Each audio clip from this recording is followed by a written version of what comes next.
Yo pediría, antes de empezar, que prestéis especial atención a la física de los disparos dentro del juego. Es decir, ver dónde reciben las balas, cómo les afecta su manera de moverse, de caminar, la inercia, ¿vale? Y cómo caen abatidos. Estamos acostumbrados a ver juegos en los que mejor trabajados están en ese aspecto.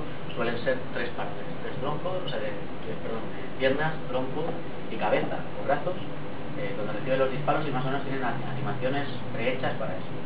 Eso en el mejor de los casos. En el peor de los casos puedes disparar 4 tiros al pecho, 4 tiros a la pierna y van a reaccionar igual.